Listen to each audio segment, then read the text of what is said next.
avec Yes. C'est notre moment. Dites oui aux actualités dans votre journal TV. De beaux projets pour des budgets serrés.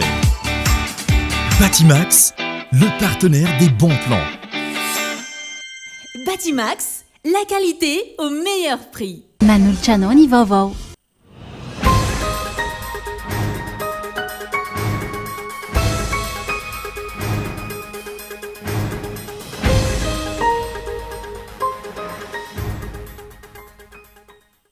Naneo fahavonona ny anoana sy anampy an'i Madagasikara amin'izao fanavaozana ny repoblika izao ny filoha frantsay Emmanuel Macron raha nitafa tamin'ny filoham-panjakana tamin'ny alalan'ny Antso Antarby androany. Misokatra amin'ny fiaraha-miasa amin'ny firenena rehetra isika, hoy ny kolonely Randrinirina Mikael, fa anjaran'ny malagasy no mamadika izany ho asa mivaingana sy ho azo tsapahitanana. Foanana ny famorina mpianatra sy ny kifetifety mandritra ny fitsidiam-paritra ataon'ny governemanta raha ny fetipetra no raisin'ny fitondram-panjakana. Tsy misy maharatsy ny fitetezam-paritra ataon'ny mpitondra, saingy tsekena ny fandaniam-poana ny volam-panjakana amina resaka kifetifety samihafa, hoy ny filoha nasionaly ny antoko azy VM raha naneo ny heviny manoloana izany. Efa nisy fifanarahana fampanofana tany nataon'ny fitondrana teo aloha tamina mpandahara ao amin'ny Nosy Mitsio ny taona 2024, hoy ny teo anivony ny firaisamonim-pirenena. Takina ny anafoanana io fifanarahana io amin'izao fitondrana vaovao izao noho izany tsy nanaraka ireo antanatohatra ara-dalàna. Mamelona fianakaviana maro ny fakana sifotra atao sakafony gana eny amin'ny renirano Nikopa. Asa fiarina efa nisy tao anatin'ny taona maro, saingy mbola vitsy ny olona mahafantatra azy. Anvelany kosa nametra-pialana omaly ny talen'ny kabinetra ny filoha Ukrainiana taorian'ny fisavana ireo manam-pahefana misana ny ady amin'ny kolikoly ny trano foninany raha ny fanambarana nataon'ny filoha Ukrainiana. Fanapahan-kevitra izay nandona tanteraka ny ity farany raha toa ka mbola ao anatin'ny fifandonana tanteraka i Ukraine sy Russia amin'izao fotoana. Ny andinindin'ireo avy hatrany ary.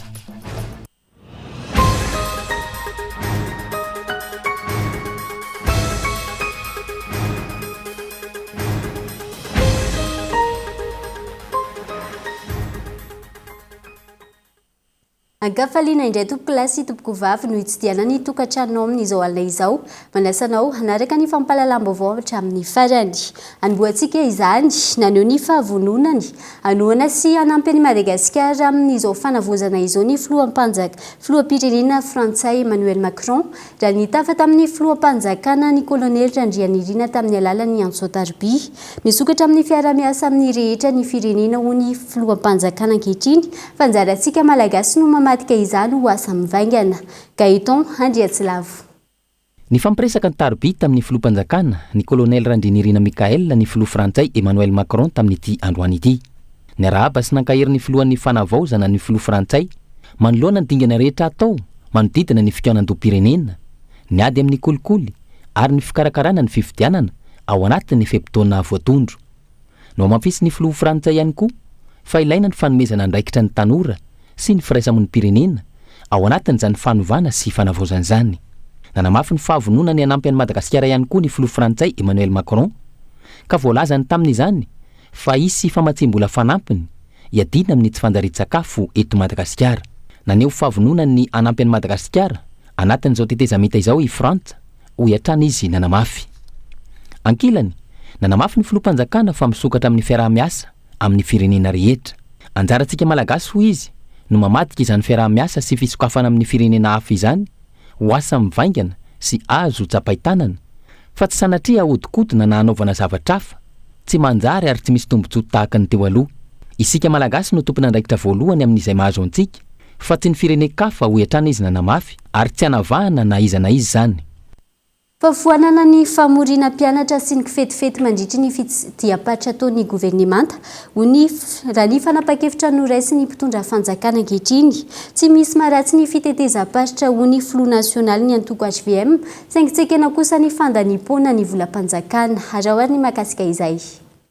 nandray fanapa-kevitra ny ministera ny atitany sy ny fitsinjara-pahefany tamin'ny alalan'ny noty navoaka ny 7 novambra teo fa manomboka izao ny solitena mpanjakana any amin'ny faritra ihany toy ny préfet ny lehibe ny district ny talemparitra ny mpitandro ny filaminana ihany no mandray ireo tompona ndraiky mpanjakana rehefa misy fitsidia ny mpikambana ao anatin'ny governemanta foanana noho izany ny fanetsehana na famorina ireo mpianatra notrona ny lanonana rehefa misy ny fitsidia ny ministra sy tokony mpiantsona moro mpiasa-mpanjakana lasa-pandrara tsy voakasika ihany koa tanjona ny tsy hanelingelenana ny fampandehanan-drarany amin'ny faritra fanapa-kevitra manome lanja ny politika ny fitsitsiana izany ho ny filohan'ny antoko HVM ka tsy tokony hisy ny lanonana na fetifety andanidaniana fahatany ny volam-panjakana tsara mihitsy le fanapa-kevitra n'izao fotoana izao fa asa no atao asa zay tokony fantatra vahoaka afaka tsara ny mandeha ianao dia manao tatitra angena be hoe zao ny zavatra tany Toliara zao ry zareo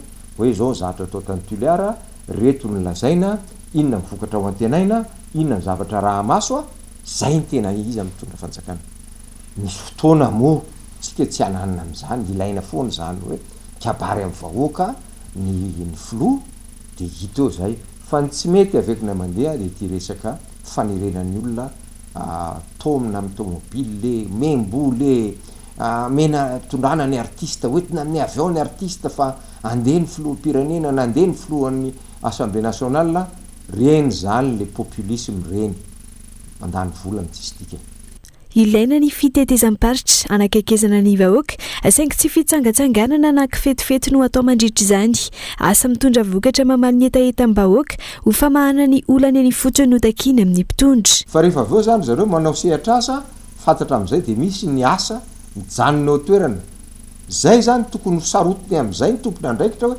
inona zany ny fanaraha-maso ny zavatra na olana mbola mety tsisy vaolana eno elo izy fa misy asa atao amin'izay fa tsy hoe mody tapitra ny weekend nandeha tany ny olona ny weekend dia tapitra dia tsisy inona rehefa aveo zay ny le fanjakana ami'serasera amin'ny vahoaka fa tsy communication politique hoe tonga tany ny président dia tonga artiste be be mameriteny fa zay ny andraikitra menan'ireo olona zany hoe allo misy décentralisation dia eny ary mipetraka eo le izy dia raha maso an'izany zay directeur ao na ny préfet ao na ny chef de région na zay rehetra fanandrify amin'iny dia tokony hisy tatitra mazava tsara na any amin'ny toerana na ty amin'ny fotony hoe amin'izay ny olona zany ay tena ny asa zany ny ale tany tsy aivina ny fitondrana rajoelina no tompon-daga tamin'ny tiky fetifetika amorina mpianatra sy anerena mpiasa-mpanjakana anotrina lanonana rehefa nisy fitsidia-paritra nataony Andry Rajoelina fotoan'ny fanavozana izao tsy rendrarendrana fisehosehony ivelany fa fampandrosoana miantraikany amin'ny aty vilany ny isa-tokantrano no tokony masoana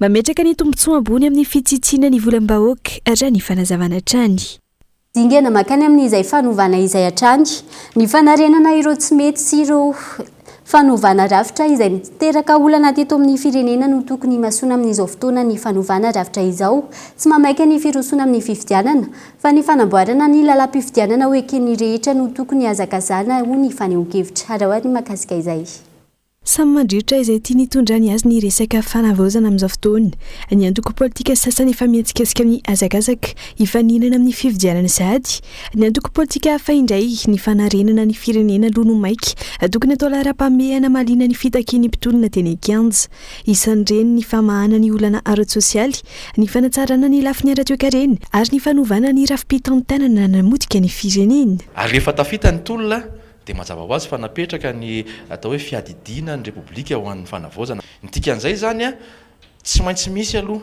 ny zavatra arenina avaozina anaovana an'le hoe refondation raha ohatra ka zay no mahalaza azy kokoa satria hita tao anatin'ireo tsy fetezan'ireo ihany koa ny atrehana fifidianana zay nandeha tsy tao anatin'ny ara-dalàna tsy mitovy ny fanaovana ny hoe redynamisation sy ny famorina olona anaovana hoe pré-campagne zay tsara avahana ao anatiny ary faritany lalàna zany zavatra zany ka raha anao ny asa fanaovana redynamisation ny antoko dia tokony arahana zay lalàna mife ao anatin'izay fanaovana ny redynamisation fa tsy hovaina ny sarika zavatra hafa no atao ao anatin'izay fanaovana fameloma maso ny antoko zay saika vokatry ny olana ara-pividianana no antony nahatonga ny crise politique miverimberina teto amintsika noho ny tsy fisian'ny fividianana madio sy mangarahara, ny fanadiovana ny tokotany, ny fanovana ny lalam-pividianana, ny fanamboarana ny rafitra mikarakara ny fividianana no zava-dehibe sy maika tokony masona raha ny fanazavana. Amboarina aloha tsy mety zay vao miroso ao amin'ny atao hoe fividianana satria raha ohatra ka amerina ny fahadisoana teo aloha indray dia mbola fividianana tsy ekeny rehetra tsy mitondra vokatra ho an'ny fampandrosoana ny firenena ny fividianana izay mbola hitranga eo raha ohatra ka hoe io endrim-pividianana izay nipetraka teo aloha ihany no mipetraka teo ka aminay tsy mahamaika zany aloha ny andehanana fividianana fa ny fanarenana ny rafitra rehetra hiatrehana an'izany fividianana zany zay aloha no mahamaika androany zay raha antsika malala liste électorale aloha iny anisan'ny nabe ady hevitra teo fa roa manarakaraka an'izany io rafitra ny karakarany fividianana io ihany koa mila atao ny mandany ny lalàna izay tokony ampetiny malagasy rehetra ao anatin'izay fikarakarana fividianana zay satria fanarahana lalàna ihany ny tokony hitondra makany amin'ny fanovana fanadiovana ny tokotany raha izay ihany koa malaza anazy ao anatin'ny sehatry ny fividianana. Tsy aivina na ato aloha ny fanavaozana isan-taona ny lisitry ny mpifidy araky ny fanapa-kevitry ny filan-kevitry ny minisitra azo heverina noho izany fa hiainga amin'ny fikaonam-do-pirenena no hamaritra ny fanavaozana atao amin'ny tontolo ny fividianana. Marina 10 miliyara ariary ny sora-bola voafaritra ho an'ny CENI raha ny voasoratra ao anatin'ny teti-bola-panjakana 4 natao fitaovam-panambakana ny fampiasana teny vahiny amin'ny taratasy fampitana raram-panjakana hatramin'izay zava-dehibe araka izany ny fahatsapan'ny filohan'ny fanavozana ny Repoblika ny Madagasikara ny amin'ny tokony andikana amin'ny teny malagasy ny taratasy mpifandraisana eo amin'ny fanjakana sy ny vahoaka malagasy. Tsara Sarvelo. Nanambakana sy nanambadona ny vahoaka malagasy indrindra ny amin'ny resaka lalàna ny fandrafetana ny taratasy mpifandraisan'ny fanjakana amin'ireo pila raram-panjakana rehetra amin'ny fiteny frantsay raha ny fanazavany mpanabe sy akademisiana nanaovana fanadadiana androany. Nanaovana adisisika ny anaovana dikateny malagasy amin'izany saingy tsy nahazombokatra hatramin'izao raha ny fanazavana atao anatin'ny tatitry ny filakevitry ny minisitra ny alarobia teo nilaza ny tokony anaovana ezaka ao amin'izany ny filohan'ny fanavaozana isan'ny fototry ny fandrosoana sy ny fampandrosoana ny serasera kararany raha atao izay atao momba anazy raha ny faneho-kevitry ny mpanabe sy ny akademisiana hatrany. Ny fametrahana an'le hoe fampiasana ny teny malagasy amin'ny raha fiserasera filana fototra io amiko fa mbola mipetraka ny fanontaniana mikasika ny fanatanterahana azy etsy andaniny ny didy amandalana ny serasera mpanjakana dia atao amin'ny teny frantsay amin'izao fotoan'izao raha ohatra tsika ametraka tany-tandalana ny andihan'ny lalàna famaizana na ny code pénal atsika mbola amin'ny teny frantsay daholy hitanareo zany hoe tsy misy fifandraisana zany ny rafitra tiana apetraka sy ny ainan'ny olona olombitsy zay mazana olona efa nandalo fianarana somary landalina kokoa no mahazo ny teny farantsay. Nataony fitondrana teo aloha fialokalofana tamin'ny tsy fanarahan-dalàna ny fandikana amin'ny fiteny frantsay ny karazana taratasy fampitanana raram-panjakana ho ihany koa ny mpanabe amin'ny serasera sy mpandalina ny teny malagasy. Porofon'izany andin-dalàna 270 na be resaka tamin'izany fotoana mahakasika ny zoam-pirenena Andry Rajoelina izay narafitra tamin'ny fiteny frantsay. Hoe nisy andininy resaka makasika ny resaka zoam-pirenena dia porofo manambara ireny fa natao fitaovam-panambakana indrindra ny makasika ny resaka lalàna io fampiasana teny vahiny io ary lasa misy tsy fifankahazo-kevitra eo amin'ny mpitantana sy ny entana dia nilay olona entina zany tsy sarotiny intsony amin'le tena hoe antondra-raha misy eto amin'ny firenena le teny ampiasana anatin'le izy lasa misy fandikana hafa samy manana ny dikateny ny tsirairay. Miteraka tsy fahavitrihan'ny olom-pirenena amin'ny fandraisana anjara amin'ny raram-panjakana ny tranga-javatra tahaka izany raha ny faneho-kevitra hatrany. Tontolon'ny fananantany kosa indray efa nisy fifanarana fampanofana tany teo aloha teo amin'ny fitondrana teo aloha sy ny mpandrara tao amin'ny Nosy ny taona 2022 takina ny anafoana io fifanarana io noho izany tsy manaraka tanatohatra ara-dalàna ho ny teo anivo ny firaisamoam-pirenena Onona Saina. Tonga eto Antananarivo ny solon-tenandreo-ponina avy any amin'ny Nosy distrika Nambilobe niaona tamin'ny ministera ny fizahantany sy ny teo anivo ny ministera ny fananantany. Fantatra tamin'izao dian'izy ireo izao fa efa nisy fifanarahana fampanofana tany ao amin'ny Nosy nataon'ny mpitondra teo aloha tamin'ny fomba mangingina. Ka nandritry ny fiaonana tamin'ny ministry dia nagnome valy ny tegna mahafapo izy amin'ny olagna zay misy agny Nosy-Metsio hoe fa omegna titre fort be ny vahoaka ny Nosy-Metsio. Fa tao ihany koa no nandrenesanay fa efa misy fifagnaragna na hoe bay efa vita tamin'ny taona 2023 nefa tsara regninay nandritry ny fotoana lavabe zay hoe efa misy fifagnaragna vita ary oezaoeza ao Nosy-Metsio le tany nanaovana le fifanarana ary iza le olona iza le orinasa zay dia tsy mahafantatra zany hoe zany tsy nandalo dingana ara-dalàna zany le fanaovana le fifanarana fa mety natao antsokosoko. Raha ny angom-baovao ny tanterahana efa naverina any amin'ny distrikana Ambilobe amin'izao io fifanarahana fampany fanatany ao amin'ny Nosy-Metsio io anaovana fanatetiana lalina. Nisy olo tena niponina avy amin'ny Nosy-Metsio izay nahazo fampanantenana fa azo titre fort be ka miandry ny rosony ny fanjakana amin'izay. Fa mangataka zay amin'ny fiarahamonim-pirenena amin'ny agny ilay solon-tegna ny ray aman-dreniny agny hoe mba hanaraka tsara le bay ity satria mamoa fady io satria zegny zavatra tsy fantatra ny zanaka ny Nosy-Metsio zegny vahoaka ny Nosy-Metsio zegny io bay io tsisy fantatra anay hoe iza nanao anazy. Raha agnany fampandrosoagna antsika dia avy agny fotony zany no iandohan'le fampandrosoagna ka zay magnantegna fa tsy resaka fotsiny zany le fampanantenana tao fa tegna ho tanteraka. Andrasana araka izany izy ho fepetra raisy ny fanjakana amin'ny otrangana fampany fanatany tsy fantapiavino amin'ny Nosy-Metsio io. Amin'ny anaran'ny mangarahara andrasana ny hoe iza no anaran'ilay anofany tany ao amin'ny Nosy-Metsio ohatriny anofan'izany ary firy taona. Eo ihany koa ny anaran'izay tompon'andraiki-mpanjakana tafiditra anatin'izany. Ankoatra ireo ny fanapahana ho raisin'ny fitondrana ankehitriny amin'ny hoe ho foanana sa inona no fepetra ho raisina amin'izay fampany fanatany ao amin'ny Nosy-Metsio izay araky ny nambaran'ny firaisamonim-pirenena. Lafim-baovao hafa kosa indray mampiematra ny toerana Madagasikara amin'ny tsena iraisam-pirenena ny tsy fahatomombana ny lalàna amin'ny feny Jean-France ho ny teo anivon'ny GEFP na ny Groupement des Entreprises Français Partenaires mila faingana ny famoahana fankatoavana fa ny orinasa miorina sy mifaninana amin'ny tsena ankehitriny ho hiatrany ny tsaokevitra ny voaka. Arahoany makasika izay. Andalam-piavozana ny lalàna mifeny zone franche amin'izao fotoana ahafahana misarika ny mpampiasa vola avy any ivelany sy eto an-toerany raha ny fanazavana ireo mpisehatra ao anatin'ny faritra sy orinasa afakabo.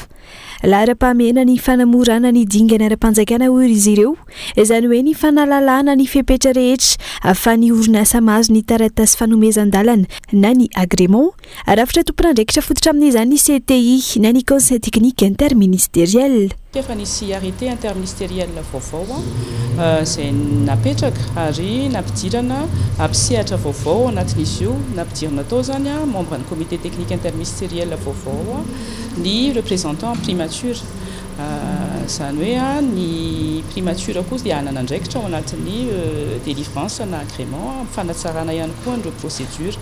Dia ny ankoatran'izay ny foncier sy ny aménagement du territoire no niditra ihany koa anatin'ny comité technique interministériel inona ny tombony zany rehefa manao ny visite de pré-agrément sy mijery sur terrain zareo ireo dia hitantsika amin'izao zany fa efa manana capacité ny comité technique interministériel s'assurer avy hatrany ny situation foncière an'le terrain concerné.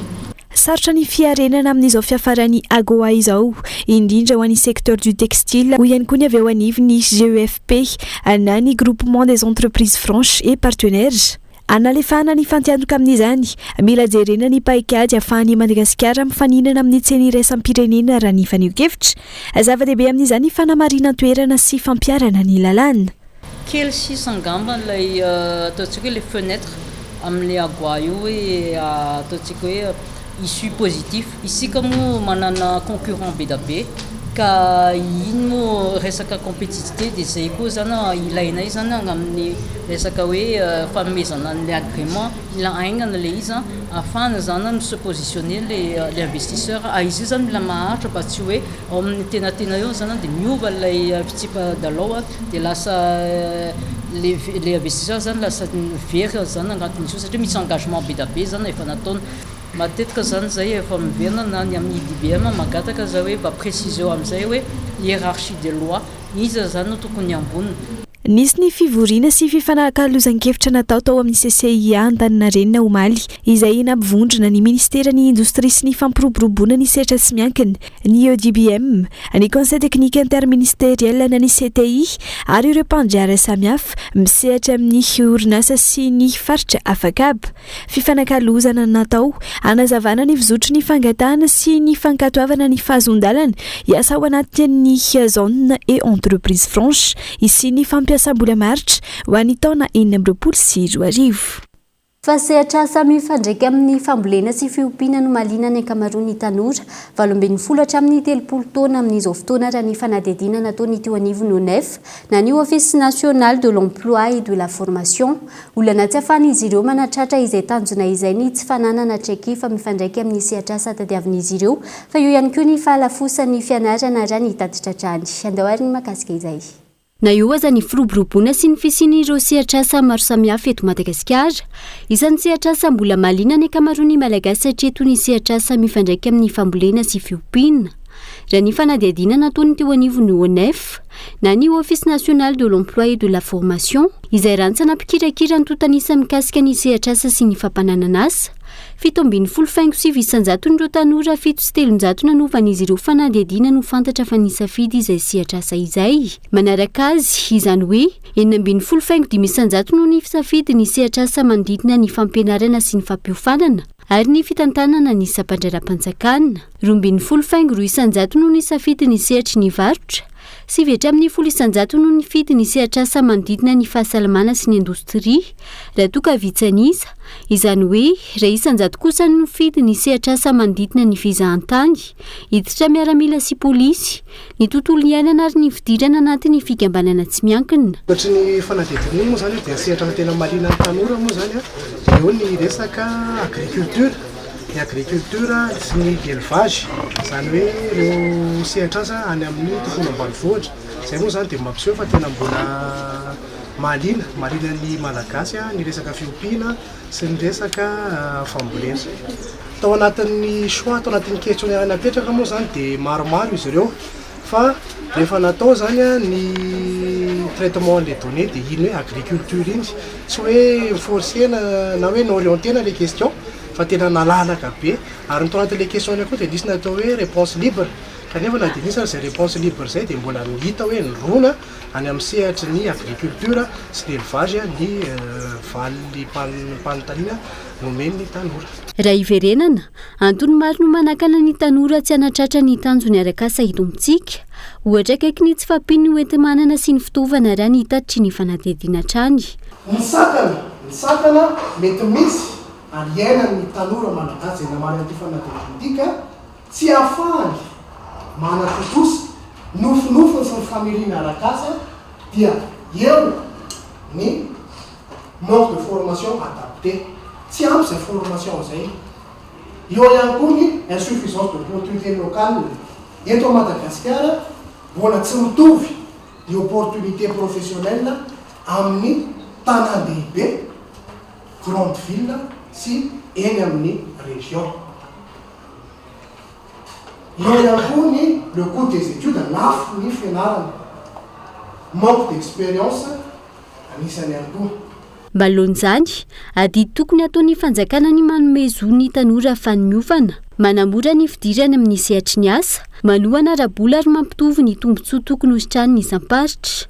Ankilany, nampahafantariny ONEF fa na ny Office national de l'emploi et de la formation androany ny vokatry ny fanadihadiana nataon'izy ireo, nandritra ny iray volana mikasika ny vina ny tanora momba ny asa. Fanadihadiana izay ahitana ny nofo sy faniriana ary ny zava-misy iainan'ny tanora eo amin'ny sehatry ny asa, fa ihany koa ilaina ahafahan'ny tanora mamolavola ny hoaviny. No tanterana androany ny fanomezana tamin'ny fomba ofisialy ny loka ho an'ireo olona 50 nandray anjara tamin'ny lalao tombola extra propre. Ny favitrian'ny mpanjifa nandray anjara tamin'ny tombola iny izay midika fa maro ireo tsy miala amin'izay fampiasana extra propre izay. Kaeton Andriatsilavo. Tamin'ny fomba manetriketrika no nanomezana ny loka ho an'ireo olona misy 50. Tsara vitana ka nahazo loka tamin'ny tombola extra propre izay iarahana amin'ny Codis Madagasikara. afapo tamin'ny fandraisana anjara tamin'ny tombolany rehetra nangarara tanteraka ny lalao ary afapo tamin'ny loka nozaraina ihany koa ireo tsara vintana. Mbola nitony hafaliana taoriany nafantarana fa isan'ny nazo loka taoriany fisariana nataony sabotsy 15 Novambra lasa teo.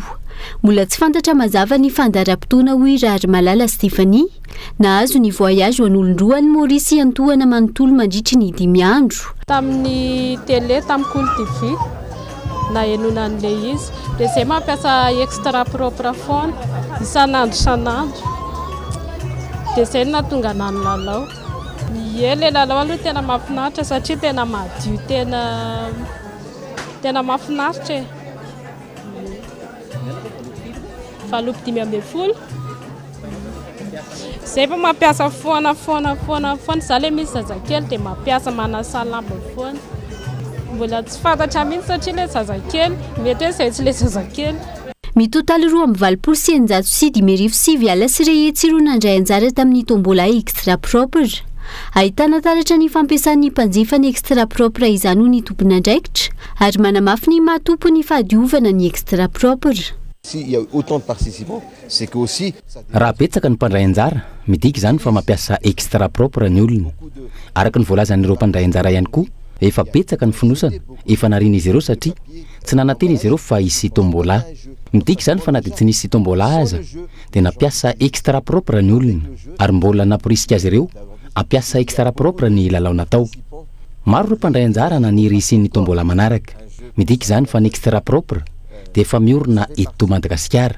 Tsy afaka hiatrika ny fiainana andavanandro ny tokantrano malagasy raha tsy misy extra propre. ménagère malagasy, elle ne peut pas concevoir sa vie quotidienne sans extra propre. Tsy hijanona eo, mbola maro ny loka ho zaraina amin'ireo mpanjifa amin'ny alalan'ireo hetsika maro samihafa ho karakaraina raha ny fanazavana trany. Ho fanomezana fafampo ny mpanjifa no tanjona amin'izany ary izay no mampiavaka ny Codis Madagasikara. Ny lafim-baovao iny ihany koa no entintsika miseto anatin'ny doka fohy.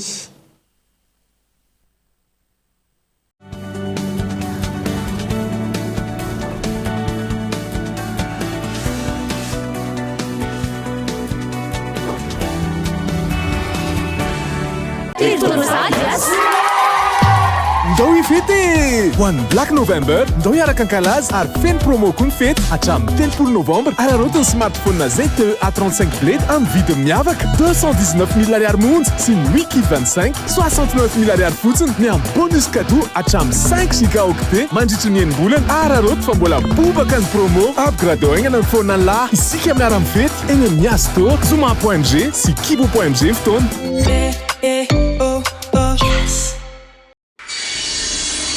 Quand l'outil ne suit pas, la maîtrise disparaît.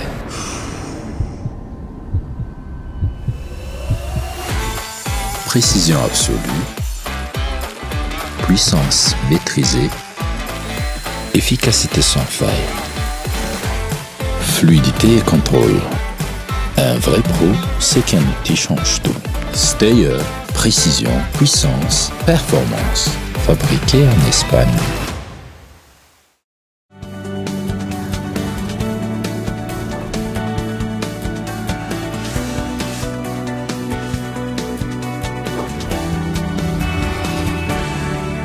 Mamerina ny arahaba tompoko lasy tompoko vavy tonga soa indray atao anatin'ny tapany faharoa sady farany fampahalalam-baovao mbola manasana hatrany anaraka izany hatramin'ny farany hanohizantsika ny fampahalalam-baovao mamelona fianakaviana maro ny fakana sifitra eny amin'ny renirano ny kopeny amin'izao fotoana atao sakafo ny gana izy io ary efa maro ireo nisehatra tamin'izany tao anatin'ny taona maro saingy vitsatra eto no mahafantatra izany ka ny makasika izay fakana sifitra eny amin'ny renirano ny kopa izay indray ary no entiny Gaeton Andriatsilavo amintsika atao anatin'ity zanam-pandaharana fantaro ity ndao ary.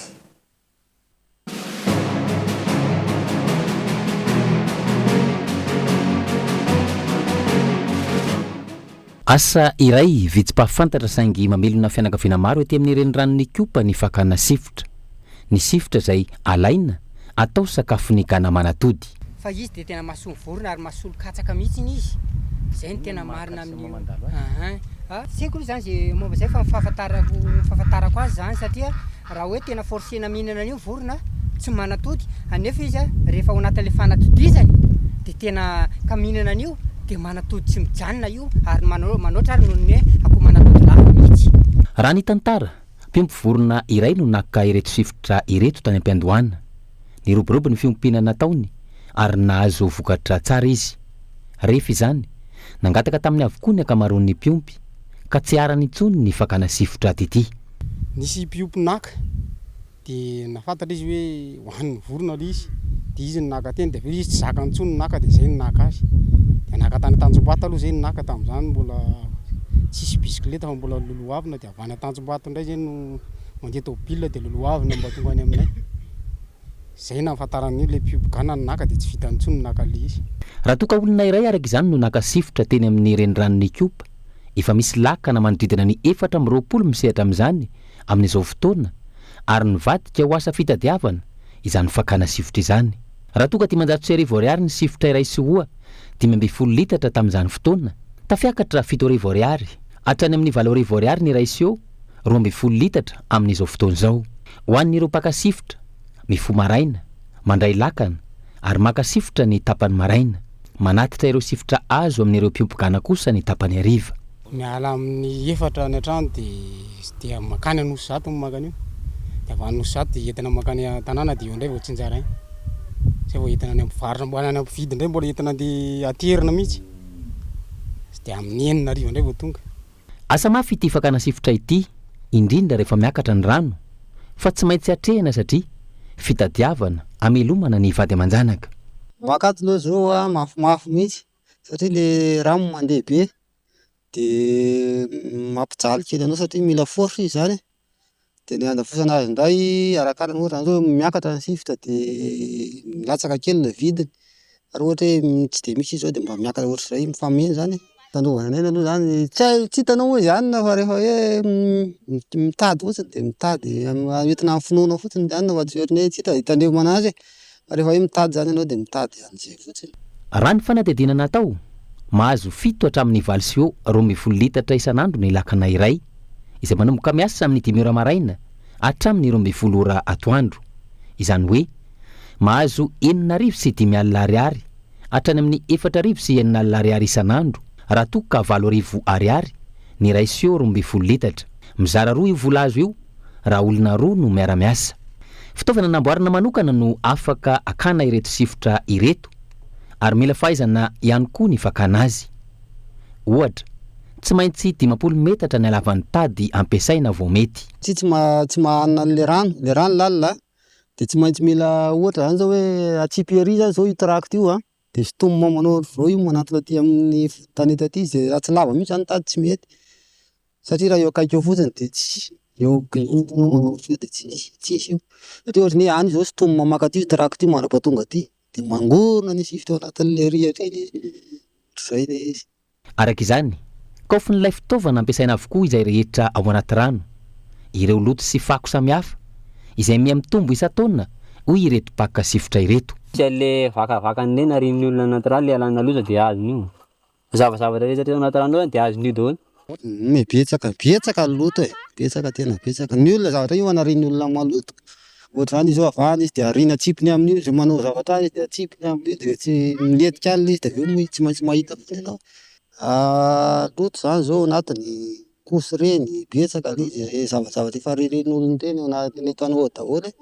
5 taona ny tady teto amin'ny renirano Kopa ity raim-pianakaviana ity ary efa 12 taona zay no nakany sifotra ambelomany ny vady aman-janany. Fantany tsara ny toerana ahitanareo sifotra ireo sy ny fomba fiainany sy ny fanatodizany. Fitombony izy io sy ny fanatodizany izy io zany dia matetika amin'ireny hoe ravin-javatra, ravina sase, ravin-javatra, bozaka sase, vato manankina amin'ity zany. Zay ny tena marina zany hoe izy zany misy zavatra hitapikirany amin'ilay izy rehefa anatody iny ary indraindray ny atodiny ao anatiny ao dia misy fotoana izy zany ohatran'ny hoe mamono teny zay dia ao anatiny io atodiny io dia mitsingevana izy dia iny dia lasa mandeha manara-drano io sifotra io.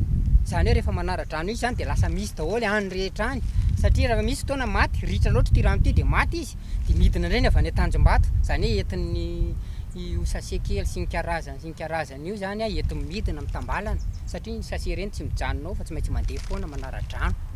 Zay ny tena marina amin'izy io. Nandritra izay taona maro ny ainany teto Kopa izay, goavana ny fahapotehana tsikaritra hoy izy, indrindra tao anatin'ny 5 taona farany.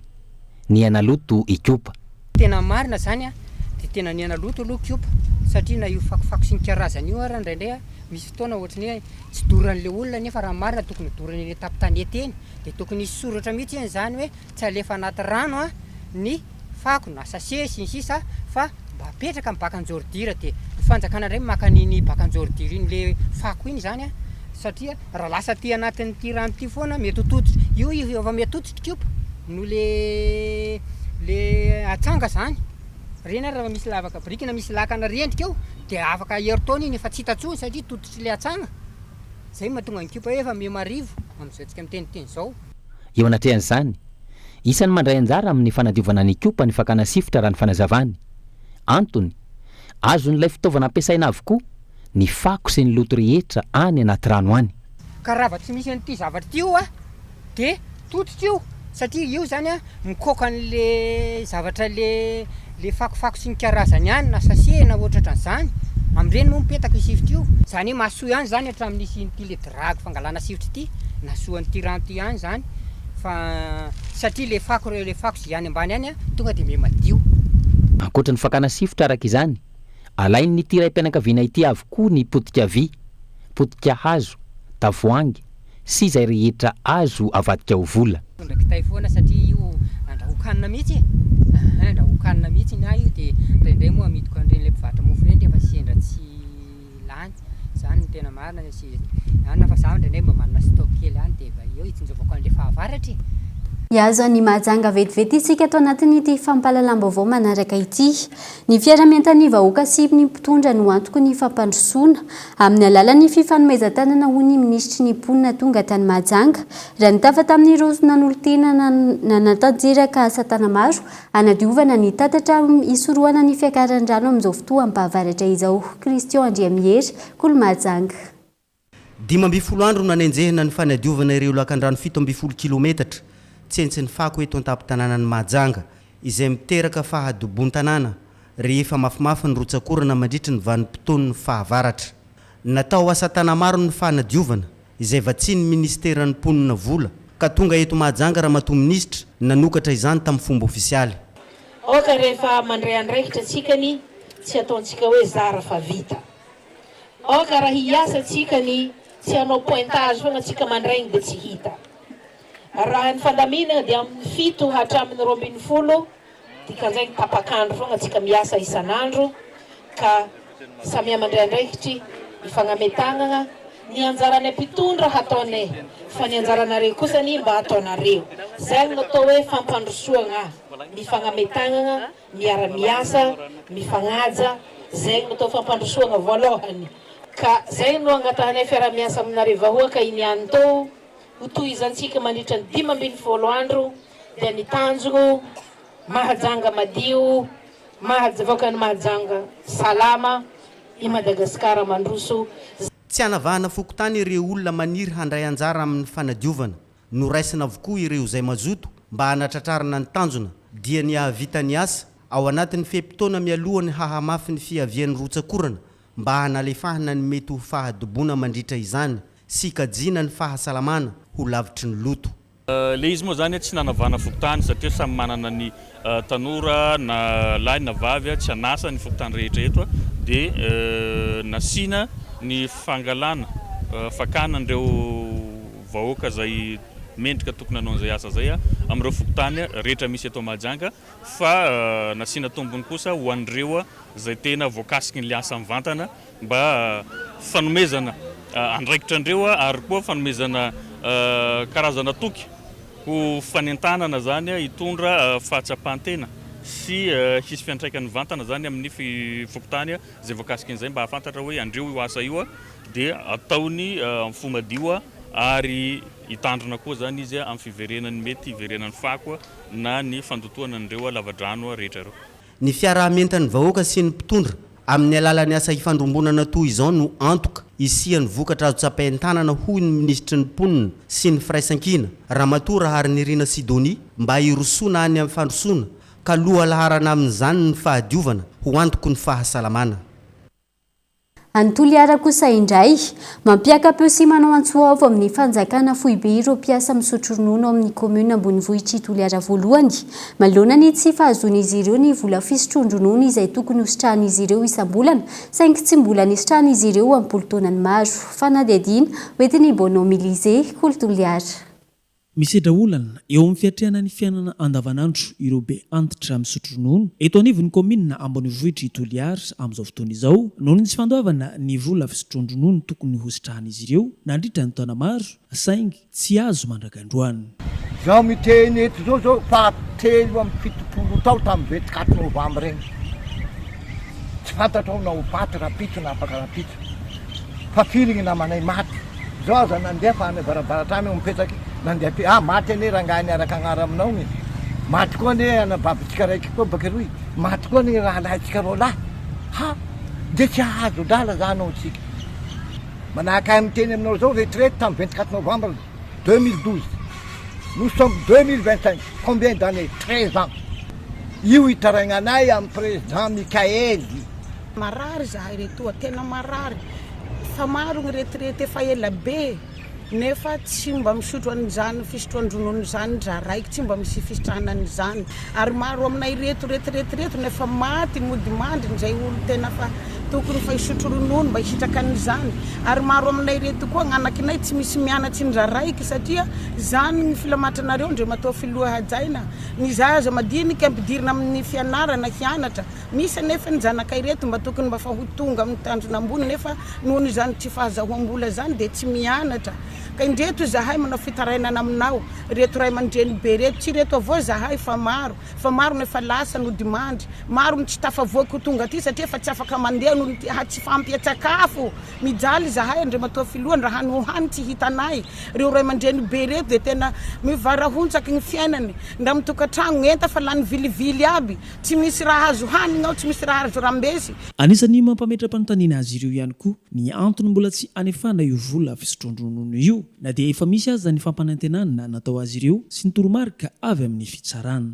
Natao ny fandaminana hoe miborianareo fa haloanay dalanareo jusqu'à 2025 zao zao gnataonay eto amin'ny aliky teto no misy anay noho nino zahay tsy tia lala olo maro fa io dafy io teneniko eto io vonjenay daody ampikehiny secrétaire général izy ampikehiny maire izy de manengy vonjenay izy afa amin'ny trésor mandeha amin'ny trésor agny zahay tsy agny dala toy zao grosy toy fitsarana teo toy zao tena fa azonay aby reo raha iabiaby reo fa tsy misy mpihaino zahay ndre matoa filoha manao reo fa hoe fa hanomeanay vola tiky zao ny resaky ny raisandreo ao tiky fa hoe antaona hazahondreo aza fanampanantenanay rozy fa hoe misy volagna ao nefa io vola io nataondrozy namen'rozy karaha manimpiasandrozy tao koa lafa nitokonareo mpiasa reo. Manoloana izany miantso ny fanjakana foibe ireto mpiasa misotro ronono eo anivon'ny commune Ambonivohitra Toliara ireto mba amahaingana ny olana iainan'izy ireo ary anokatra fanadihadiana lalina momba ity raharaha ity. Fa mitaky ny fametra-pialany ben'ny tanàna ireo mpono amin'ny commune fiombonana amin'izao fotoana maro loatra ny tsindry azo lena sy tsy fanaran-dalàna tsikatra ho izy ireo ary tsisy fampandrosoana vanina eo anivon'ny commune raha izany no mitohy ny ben'ny tanàna ankilan'izay sy nahazoana fanazavana mikasika izay Kaiton Andriatsilavo. Tsy misy mandeha araka ny tokony ho izy amin'izao fotoana ny sehatra maro mikasika ny fifandraisana eo amin'ny vahoaka sy ny mpitantana ny tanàna eo anivon'ny commune fiombonana ho ireto solitena ny mponina ireto. Misy ihany koa ny fanavakavana amin'ny fandraisana ny tanàna sy ny maro hafa. Le maire io zany hoe za timma de tsy nanao alle karapanondro izy fa naveriny ana le vola reveo ajanono izy le izy fa fantatry olo io de mampalahelo ana za zao telo taona tsy nanana karapanondro za miresaka io karapanondro ko fa simba de hosolona asainy maka le fisy any amin'ny nanaovako anazy nefa efa netiko tao tamin'ny 2004 nefa nanao karapanondro tao hatram'izao tsy vita de mangatakandro ialany malaky satria mijaly ny vahoaka eto de tonga de nasorony hoe tsy mila tsy azo ivarotana ozy izy eto nefa ny olona rehetrarehetra ampivarotana eo daholo dia nefa zay mba atom-pivelomana anay kely dia zay nondroahany teo dia ahitana fanararo-tapahefana ihany koa raha ny fanazavana inenivony CSB sy kolom-panjakana maro samihafa fotoana irosona amin'ny fanovana izao iroponina ka tsy tokony isintsony ny fomba fitondrana komuna tahaka ny fitondrana teo aloha. Noho ireo antony maro tsy voatanisa dia angatahanay tsy misy atakandro ny fialan'ny be ny tanàna ary angatahanay ihany koa ny mpitondra fanjakana any ambony mba hijery ny taratasy efa napetraka teo amin'ireo tanàn-tohatra rehetrarehetra efa napetraka eo anivon'ny fitondram-panjakana ankehitriny. Angatahana manokana koa ny ACC anampy anay eto amin'ny vahoakan'ny fiombonana fa mijaly sy voan'ny antso-jay ny vahoakan'ny fiombonana. Iamafy ny fitakiana ho ireto solitena ny mpona ireto raha tsy misy ny fidinany fotony sy fanapa-kevitra raisina mikasika ny fitantanana ny tanàna eo anivon'ny komuna fiombonana. Ny ben'ny tanàna voalaza izay mbola tsy nazona fanazavana treto. Dia lafim-baovao ihany koa no manakatona ny fampahalalam-baovao tamin'ity alina ity hankasitrana ianao tany an-tokantrano nanaraka izany hatramin'ny farany mame fotoananao ary raha pitso amin'ny valo raha alay indray feloma tompoko.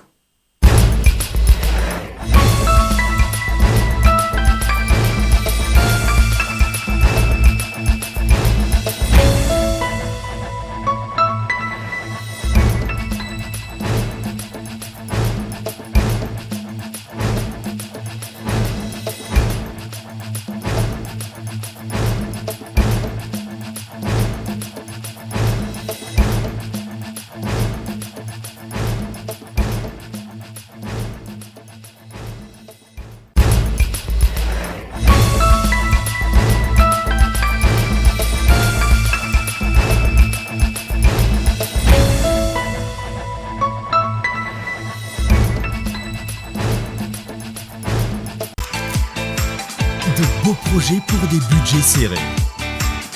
Batimax, le partenaire des bons plans. Batimax, la qualité au meilleur prix. Avec c'est notre moment. Dites oui aux actualités dans votre journal TV.